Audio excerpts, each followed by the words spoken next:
Buenos días, chiquillos y chiquillas. Esta es la clase del curso Ecología para Ingenieros Agrónomos. Hoy día es martes 14 de septiembre. De acuerdo a mi cronograma, estamos bien, ni adelantados ni atrasados. La semana pasada tuvimos la prueba. En los próximos días voy a comenzar a corregirla. De acuerdo a mi programa, la clase pasada, además de la prueba, analizamos el concepto de individuo y la importancia que tiene desde el punto de vista ecológico para ustedes. Si bien es cierto, la productividad, no, los indicadores de productividad agrícola no están expresados en individuos, digamos, pero sí nosotros para diagnosticar, por ejemplo, el estado de salud de un cultivo, examinamos individuos, pues examinamos las hojas, examinamos la raíz, examinamos el estado del fruto. Entonces ahí radica la importancia del individuo. Si necesita algún control químico, necesita nutrientes, necesita mejorar las condiciones del suelo, le falta agua al suelo, algún macronutriente, algún micronutriente, qué sé yo, por eso lo saben ustedes mejor que yo. También en algunas situaciones específicas el individuo es importante, como por ejemplo cuando estamos cultivando flores de alto valor del mercado.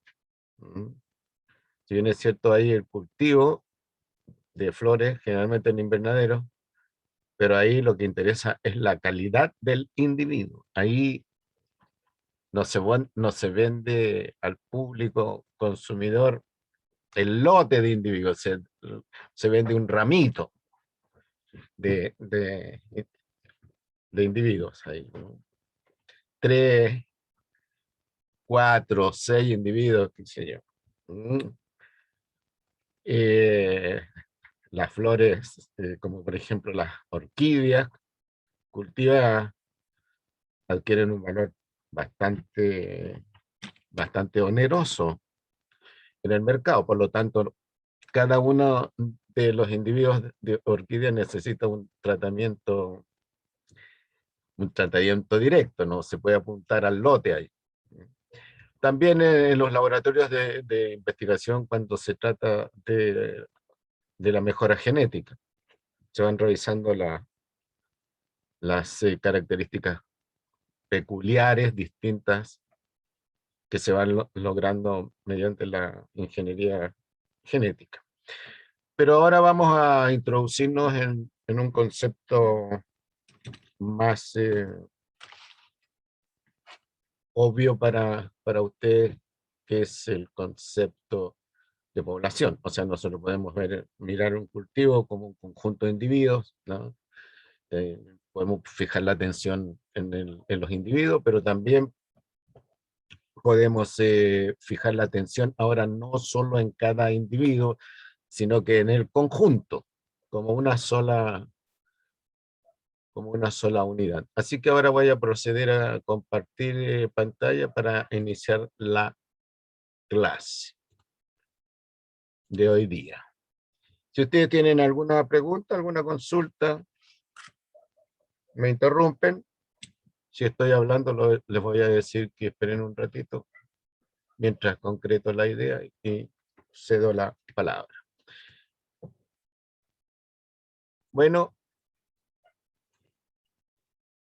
el tema de hoy entonces es el siguiente nivel ecológico, que es la población. Dada la importancia del tema, vamos a dividir el análisis de la población en más de una clase. de tanto darle a la pantalla del televisor, tengo los ojos algo delicados. Entonces, partiendo por la posición que ocupa la población dentro de los niveles ecológicos. La población ocupa la posición inmediatamente superior a la posición del individuo. Aquí tenemos nosotros una figurita donde yo estoy marcando la posición del individuo, y aquí tenemos nosotros la posición de la población dentro del modelo de organización de la ecosfera. Entonces, la población, para repetir, ocupa el nivel inmediatamente superior al individuo. Ahora, la población es un nivel ecológicamente propiamente tal, un nivel ecológico propiamente tal, eso es lo que quise decir. Ya dijimos en clases anteriores que el individuo ocupa una zona de transición, es un representante de los niveles biológicos, el nivel biológico superior, y a la vez es el nivel ecológico inferior, así que tiene propiedades que nosotros llamamos propiedades bioecológicas, es decir, propiedades tanto biológicas como ecológicas. Ahora, las propiedades biológicas de la población descansan, por supuesto, en las propiedades biológicas de cada uno de los individuos, pero cuando hablamos de conjunto de individuos para referirnos a la población, entonces esas son propiedades ecológicas. ¿Qué características tiene la población en consecuencia? Características biológicas y ecológicas. Bueno, la población es un sistema abierto, al igual que el individuo, solo que es un sistema bastante más grande. Sistema abierto, es decir, la población como unidad ecológica intercambia materia, energía e información con el entorno que lo rodea. Si entendemos por población, por ejemplo, el conjunto de individuos, el conjunto de individuos que viven en un mismo territorio al mismo tiempo, entonces, por ejemplo, las personas que viven en el territorio ocupado por la comuna de La Serena. Bueno, ¿ya? Entonces la población de La Serena son todos los seres humanos que viven en el territorio de la comuna de La Serena. Y esa población intercambia materia, información y energía con los elementos, de su entorno. Eh, para decirlo en general, en términos conceptuales, podemos definir como población conjunto de individuos de la misma especie que viven en un mismo territorio, o sea, son coterráneos y al mismo tiempo son coetáneos. Ejemplo, los habitantes de la comuna de La Serena, ¿no? Los perros que viven en la comuna de La Serena, los gatos que viven en la comuna de La Serena, las palomas que podemos encontrar en la comuna de La Serena, los ratones, que sé yo, las pulgas, los piojos, todos los seres vivos que podemos encontrar en la comuna de La Serena, en ese territorio. Entonces, considerados cada uno separado del otro como especie, por ejemplo, entonces el total de individuos de esa misma especie que viven en la comuna de La Serena ya corresponden a la población de pulgas, de piojos, de ratones, seres humanos, perros, gatos, palomas, población de La Serena. Lo mismo podemos decir para la población de Chile, todas las personas que viven en el territorio definido por población humana. Todos los las personas que viven en el territorio definido como territorio chileno, ¿no? Y la población mundial, todos los seres humanos que viven en la Tierra. En algunas situaciones, los límites de la población están claramente definidos. En otros casos, en la mayoría de los casos, no están claramente definidos porque los territorios ya no tienen límites naturales. Podemos decir la población de la isla de Pascua, ahí está claramente definido, población humana de isla de Pascua, está claramente definido. ¿Ah? La población mundial de seres humanos está claramente definida. No hay gente fuera de... Pero en la mayoría de los casos la población está arbitrariamente definido. Entonces dijimos que las características biológicas es un sistema abierto. Ahora, la población para funcionar como unidad ecológica demanda recursos. Esos recursos provienen del entorno de la población. Y al procesar esos recursos generan desechos, la población. Y esos desechos se devuelven al entorno de la población. Ejemplo, la ciudad de La Serena necesita energía eléctrica para poder funcionar. Es un recurso. Ese recurso proviene desde afuera, de la población humana de La Serena. Se procesa la energía eléctrica para los fines que se estima pertinente, y en este procesamiento se generan desechos. Esos desechos van al entorno de la población humana de La Serena. Note que yo hago diferencia, ¿no es cierto?, para población humana, cuando no hablo de población humana, sino población, generalmente me estoy refiriendo a la población humana. Pero tiene que tener presente usted que en un determinado territorio existe población de plantas, existe población de animales, población de microorganismos.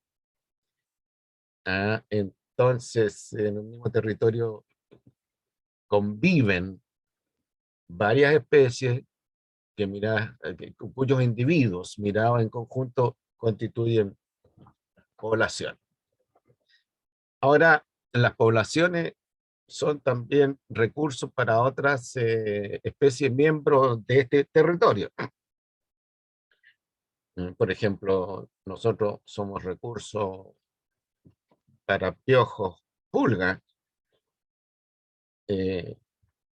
endoparásitos que puedan existir en nuestro cuerpo, microorganismos.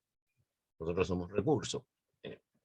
Ahora, los otros miembros de la comunidad constituyen recursos para nosotros, es lo que nosotros llamamos recursos naturales renovables. Por ejemplo, los peces que viven en la bahía de Coquimbo constituyen un recurso natural renovable para la población de Coquimbo, ¿no es cierto?, para la población de La Serena y para la población de otros lugares, población humana. Una creencia muy común es que nosotros seres humanos no somos recursos para otros seres vivos, y eso no es cierto. Fíjense ustedes que el virus, el coronavirus, nos utiliza a nosotros como recursos. Vean los estragos que ha causado el virus. Ahora, las poblaciones grandes constituyen o encierran, mejor dicho, una diversidad genética y fenotípica. Por sus cursos de genética, ustedes deben saber la diferencia que hay entre el genotipo y el fenotipo. Mientras más grande es la población, mayor es la posibilidad de encontrar diversidad genética, genotípica y fenotípica. la diversidad genotípica es bastante importante para los agrónomos, porque de ahí permite hacer la mejora genética, o bien identificar individuos cuyas características lo hacen más resistente, por ejemplo, a ciertos factores del sistema donde el individuo vive.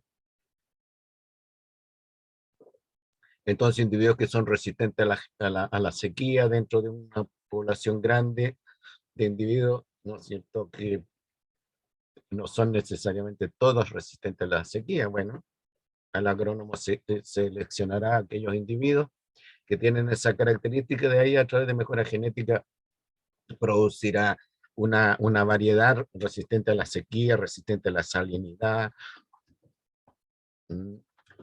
eh, a los, al calor, al frío, etcétera. Otra característica importante de la población es que son representantes locales de la especie.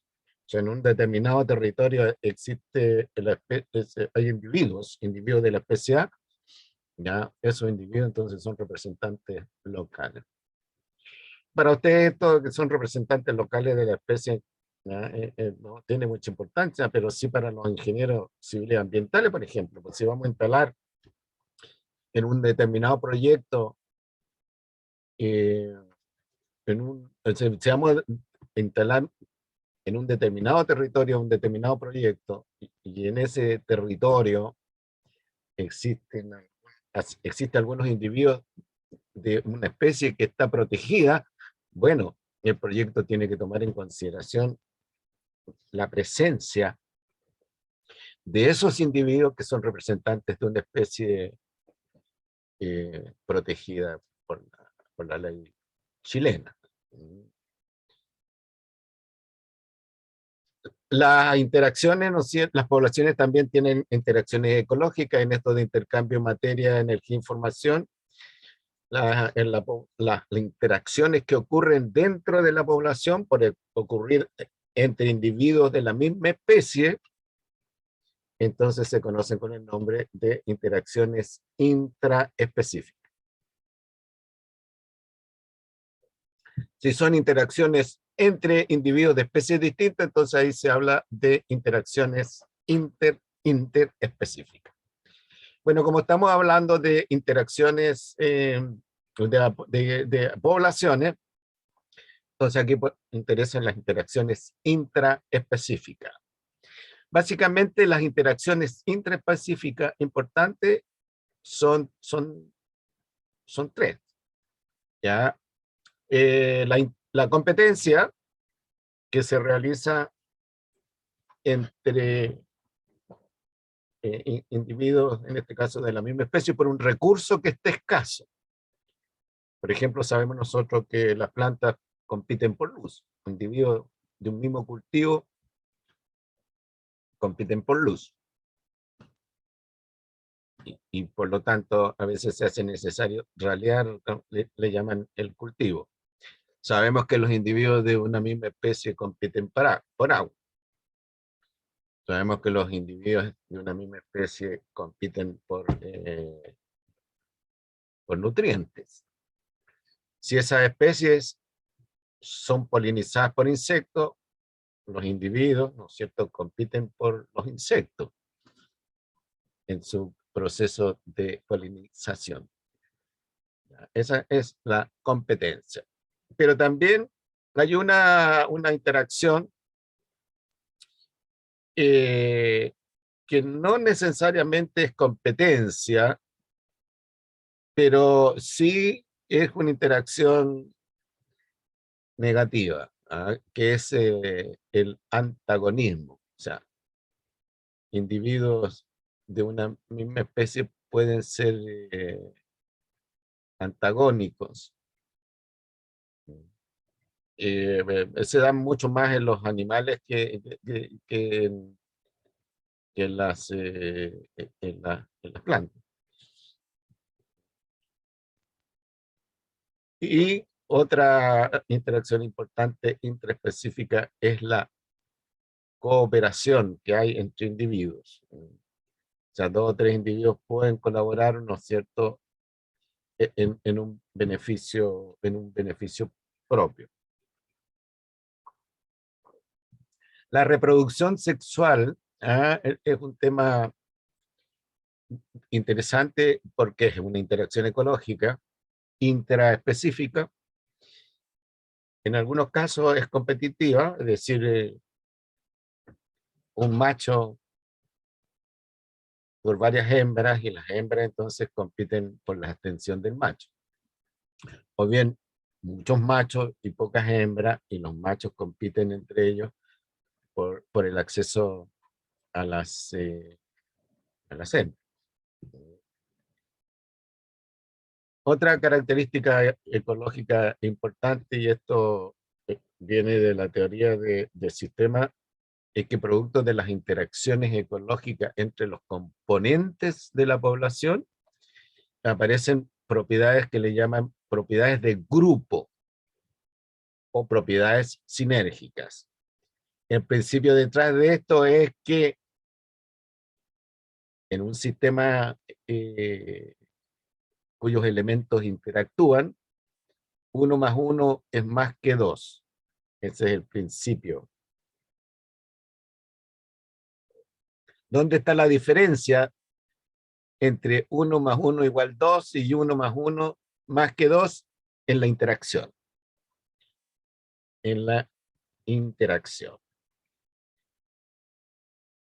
Cuando nosotros quedamos contentos porque Chile no solo ganó su partido de fútbol, la selección chilena, sino porque además lo hizo bonito, ya ahí eso que nosotros llamamos bonito, atractivo, que vale la pena seguir, que vale la pena ver, que vale la pena fanatizarse, ya es producto de las interacciones sinérgicas, ya, que se dan entre los jugadores. Cuando uno de ellos se come la pelota, ¿ya? Baja la emergencia de estas propiedades sinérgicas. Pero cuando empiezan a compartir, ¿no es cierto?, con elegancia, con habilidades, el juego, ahí surgen ah, las llamadas propiedades sinérgicas. Esa es una de las ventajas del trabajo en equipo, de los equipos. Un buen equipo de fútbol, un buen equipo de básquetbol, una orquesta sinfónica, o los equipos que se forman en los trabajos. El uso de las propiedades sinérgicas. Entonces, cuando hay antagonismo, ya las propiedades sinérgicas tienden a bajarse, a ser más simple, menos productiva. Lo mismo cuando hay competencias, por ejemplo, sujeto A, sujeto B, por la pelota, por ejemplo, ¿ya? En el caso del equipo de fútbol. Pero si todo se hace relativamente equilibrado, entonces las propiedades sinérgicas resultan. Entonces, una propiedad sinérgica es más que la suma de Vidal más Sánchez más estos otros.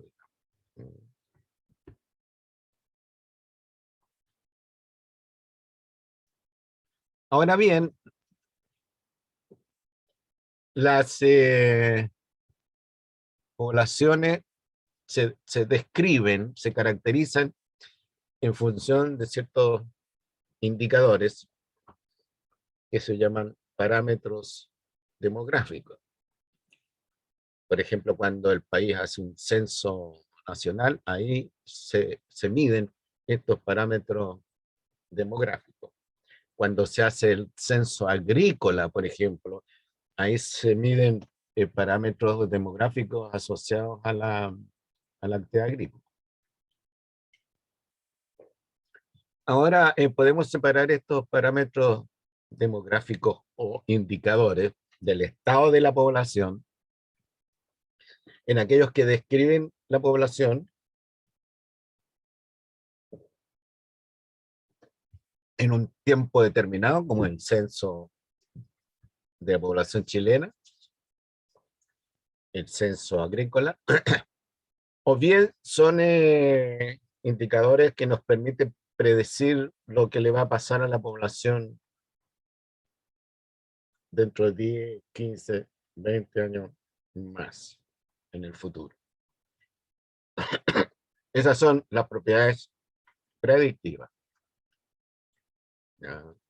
O los parámetros demográficos predictivos. Ahora, ¿cuáles son los parámetros demográficos más relevantes?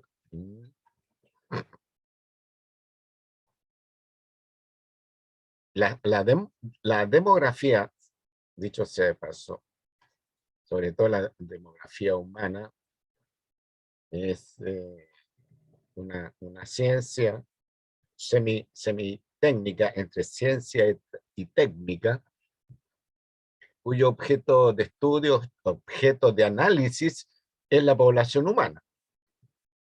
Demografía. Y el señor o la señora que se especializa en esto se conoce con el nombre de demógrafo. Demo quiere decir pueblo, democracia.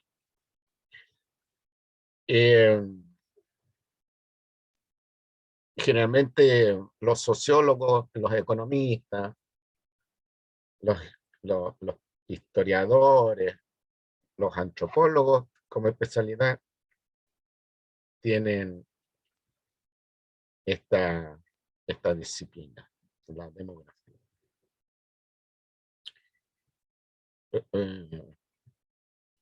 El análisis de la población requiere bastante matemática, así que las personas que se dedican a esto necesitan una buena formación matemática.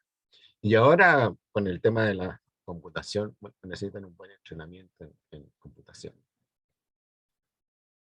Veamos cuáles son estos parámetros descriptivos. Tamaño, densidad. Tamaño es el número total de individuos de la población que se encuentra en un determinado territorio. También el tamaño de la población se puede expresar en biomasa, cabeza de ganado, kilos o toneladas por hectárea. A veces, según sea la actividad económica, por ejemplo, en términos de los recursos naturales, hay parámetros descriptores del tamaño más especiales, digamos. Pero más común es el número de individuos, número total de individuos, número de toneladas o kilogramos de materia seca. Densidad es el número de individuos o alguna otra medida del tamaño por unidad de tiempo, perdón, por unidad de superficie o volumen. En el caso del ser humano es el número de individuos por kilómetro cuadrado. En otros casos es número de individuos o toneladas por hectárea. Entonces, cuando ustedes reportan, por ejemplo, la productividad de una determinada área agrícola, bueno, ahí hay una expresión de un parámetro demográfico, toneladas de materia seca, toneladas de materia fresca, biomasa seca o biomasa eh, por hectárea, o biomasa fresca o seca, o toneladas de grano, las distintas unidades que ustedes tienen para expresar la productividad agrícola de un determinado predio, un determinado territorio. La distribución espacial. La distribución espacial es la materia como se distribuyen los individuos en el territorio que ocupa la población. En el caso de ustedes, esto no tiene tanta importancia porque los cultivos artificialmente son mantenidos relativamente homogéneos, un paño uniforme. Bueno, eso se logra con, con atención de parte del campesino, del obrero agrícola o del profesional a cargo.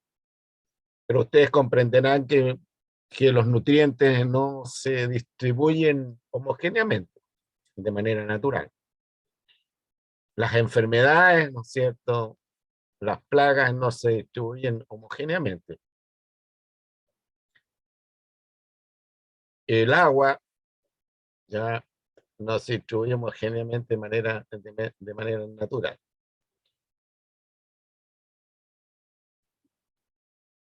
Un parámetro demográfico es importante, sobre todo cuando estamos hablando de animales de vida silvestre, o seres humanos, obviamente, es la distribución etaria. La distribución etaria se refiere a la distribución por edad de los individuos en una población. Básicamente, en una población se reconocen tres grupos de edades. La edad prerreproductiva, la edad reproductiva y la edad postreproductiva. En el caso del ser humano, la distribución etaria es cada 5 años, los grupos de edades, cada 5 años. Pero cuando hablamos nosotros de grupos de edades, nos estamos refiriendo a la distribución etaria. Después tenemos nosotros la distribución de la natalidad. La distribución de la natalidad es cómo se distribuyen los nacimientos en función de los grupos de edades, ¿no? O bien en función de la edad de la mujer. Sabemos nosotros que antes de los 12 años, o pongámosle antes de los 15 años, ¿no es cierto? La natalidad, en el caso de la mujer, es 0, pero de los 12 o de los 15 años ya, comienza el periodo fértil de la mujer. Y así, ¿no es cierto? Podemos ver todas las mujeres que están, con cuántos hijos aportan a la población, las mujeres que están entre, digamos, entre los 10 y los 15 años. ¿Cuántos hijos aportan las mujeres que están ya en el grupo de edad de los 16 a los 20 años? Y así se va viendo la contribución a la natalidad por cada grupo de edad. Esa es la distribución de la natalidad. Así tenemos grupos de mujeres de 60 a 64 años, ¿no es cierto? Probablemente la natalidad sea 0. A lo mejor hay alguna persona que está en ese grupo de edad que tenga, que haya tenido ahí. Entonces, podemos hacer nosotros gráficos que nos permite ver cuál es la distribución de la natalidad en función de los grupos de edad de la mujer, por ejemplo. Y vamos a ver, ¿no es cierto?, que hay una edad o un grupo de edad donde la natalidad es máxima. La mejor edad de la mujer para tener, hijos. Esto también se aplica sobre todo al manejo de la vida silvestre, o manejo de animales con interés productivo. Lo mismo pasa respecto a la distribución de la mortalidad, cómo se distribuyen los muertos en función de la edad de la población, de los grupos de edad de la población. Como aquí la mortalidad puede ocurrir en cualquier edad, entonces tenemos los grupos de edad, ¿no es cierto?, hasta los de 0 a 5 años, de 6 a 10, entonces cuánto en la población, cuánto en una población fallecen del grupo de edad, ¿no es cierto? Grupo de edad 1, de 0 a 5 años, o de 0 a 4 años. ¿Cuántos fallecen, ¿no es cierto?, de 5 a 9 años? Así que podemos armar también un cuadro de dónde se concentra, de dónde se concentra la mortalidad. Por ejemplo, hace 80 años en el país, la distribución de la mortalidad se concentraba en los primeros grupos de edades, niños menores, menores de 10 años, particularmente niños menores de 5 años. ¿Ya? Y después, obviamente, ocurría en los grupos mayores de edad. Ahora, la mortalidad en los grupos, ¿no es cierto?, menores en el grupo menor de 5 años, la mortalidad ha disminuido bastante, y los grupos, y la mortalidad en los grupos superiores se ha ido moviendo hacia, hacia los 80 años. Recuerden ustedes que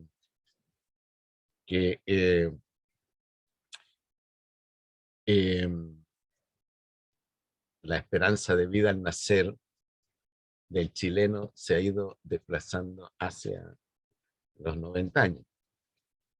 De manera que es frecuente encontrar gente viviendo 90 años, cosa que hace 80 años atrás era más raro. Y hay una tendencia hacia los 100 años.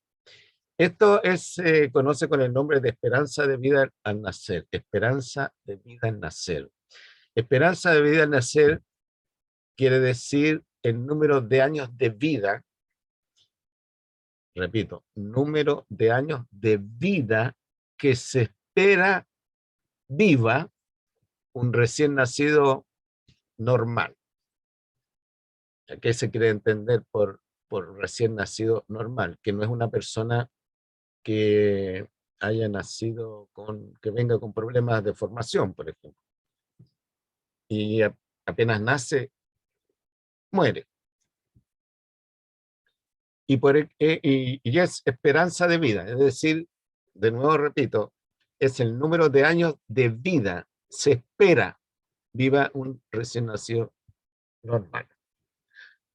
¿Ya? Así como ese recién nacido no tiene que ser una persona destinada a morir a los días de nacer, sin embargo puede morir. ¿Ya? Destinada a morir en los días de recién nacido, tampoco se espera, ¿no es cierto?, que sea una persona que viva hasta los 100 años, aun cuando puede vivir hasta los 100 años. Entonces, la tendencia en el caso humano, en la esperanza de vida al nacer, se ha ido desplazando hacia una supuesta edad máxima de vida del ser humano. Y esa supuesta edad máxima de vida del ser humano está alrededor de los 120 años. No es común que aquí en Chile, ¿no es cierto?, los chilenos vivan hasta los 120 años, pero está siendo cada vez más común que la gente está viviendo y superando los 90 años, que si los compara uno a lo que ocurría, como decía hace un momento, hace 100 años, 80 años, la esperanza de vida en nacer ha aumentado bastante. Eso se interpreta como un efecto de mejoramiento de la calidad de vida. Nosotros en estos momentos, respecto de esperanza de vida en nacer, tenemos una esperanza de vida de país desarrollado. No nos diferenciamos mucho de países como Estados Unidos, Canadá, Inglaterra, qué sé yo. Bien, son las 10:30. Se nos va a cortar la clase, me carga que se me corte cuando yo estoy hablando. Nos vamos a encontrar entonces ahora a las 2:30 con el análisis de los parámetros demográficos de naturaleza predictiva. Que tengan un buen almuerzo. Nos vemos a las 2:30. Voy a proceder a cortar. Chao, profe.